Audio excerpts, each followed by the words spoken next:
Hello hi friends, నేను మీ జేసుదని. ఈరోజు recipe వచ్చేసి సూపర్ అంటే సూపర్ టేస్టీగా ఉండే మునంకాయ టమాటా వేసి కర్రీ అయితే నేను ఈరోజు ప్రిపేర్ చేశాను. చూడండి, ఒక్కసారి నేను చెప్పిన విధంగా మీరు కూడా ట్రై చేయండి. సూపర్ అంటే సూపర్ టేస్టీగా మన రెసిపీ అయితే రెడీ అవుతుంది. ఓకేనా?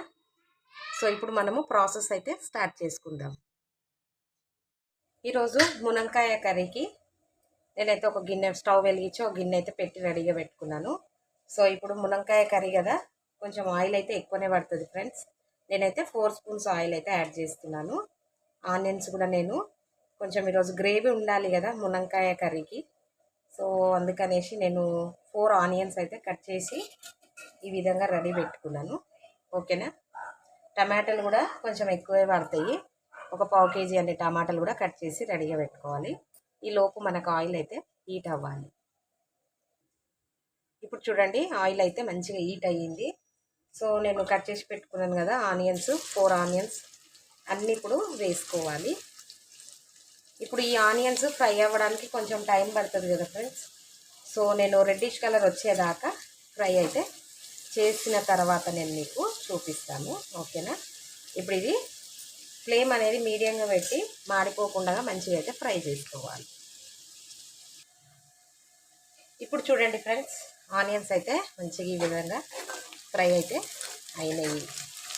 ఓకేనా? ఇప్పుడే మనము మునంకాయ టమాటా కూడా యాడ్ చేసుకోవాలి. ఓకేనా? నేనైతే 5 టమాటాలు కట్ చేసి పెట్టుకున్నాను కదా, ఇవన్నీ యాడ్ చేస్తున్నాను.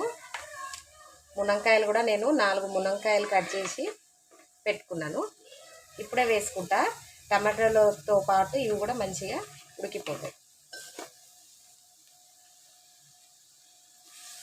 ఇప్పుడు ఇవన్నీ ఇట్లా వేసుకున్నాం కదా, కొంచెం 5 నిమిషాలు మంచిగా ఫ్రై అయితే చేసుకోవాలి.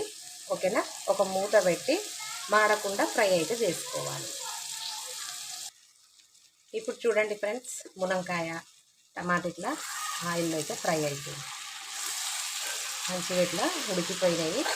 టమాటాలు అయితే మెత్తబడ్డాయి. మునంకాయ కూడా ఒక 50% అయితే ఉడికిపోయింది. ఓకేనా? సో ఇప్పుడు మనము స్పైసెస్ అయితే వేసుకోవాలి. ఫస్ట్ అయితే నేను కొత్తిమీర, మెంతం కూర ఈ రెండు అయితే వేసుకుంటున్నా.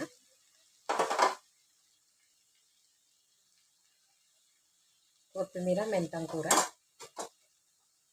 వేస్తే టేస్ట్ బాగా అవుతుంది. సో అందుకని పసుపు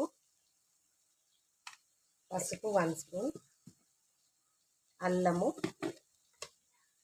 అల్లం పేస్ట్ కూడా 1 స్పూన్ వేస్తున్నాను.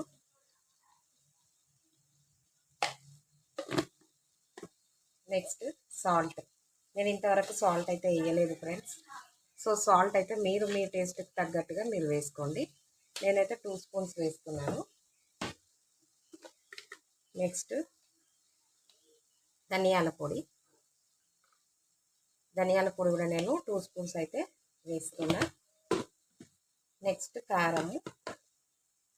కారం కూడా మీరు మీ టేస్ట్కి తగ్గట్టుగా వేసుకోండి.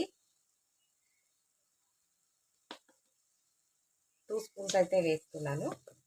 సో ఇప్పుడు ఇవన్నీ వేసుకున్నాం కదా, సో ఇందులో వాటర్ అయితే ఏం లేదు, కొంచెం అంటే కొంచెం వాటర్ అయితే యాడ్ చేసుకుందాం.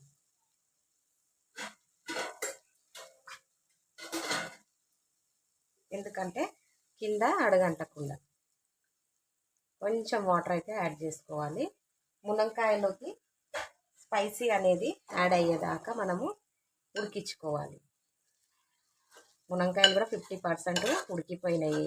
టమాటాలు కూడా మంచిగా ఉడికిపోయినాయి. ఇప్పుడు ఈ స్పైసెస్ అన్నీ మంచిగా యాడ్ అవ్వాలి కదా మునంకాయకి, ఉల్లిగడ్డ, టమాటా ఇవన్నీ.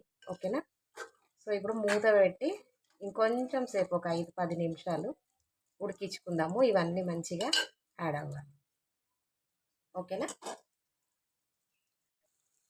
ఇప్పుడు చూడండి, అన్ని స్పైసెస్ మనము యాడ్ చేసుకున్నాం కదా, ఈ విధంగా అయితే కర్రీ అయితే ఉడుకుతూ ఉన్నది. ఇంకొంచెం మునంకాయ ఉడకాలి. స్పైసెస్ అన్నీ మంచిగా యాడ్ అయినాయి మునంకాయకి. సో ఇప్పుడు నేను గ్లాస్ వాటర్ అయితే యాడ్ చేసుకుంటున్నాను. ఇప్పుడు కర్రీ అయితే కంప్లీట్గా మనము ఉడికించుకోవాలి. ఇప్పుడు చూడండి మునక్కాయలు అయితే ఇట్లా మంచిగా ఉడుకుతున్నాయి కదా. సో గ్రేవీ అయితే కొంచెం బాగానే ఉన్నది, కాకపోతే చల్లగా అయితే కొంచెం దగ్గర అవుతుంది కదా. సో గ్రేవీ అయితే సరిపోతుంది రైస్లోకి.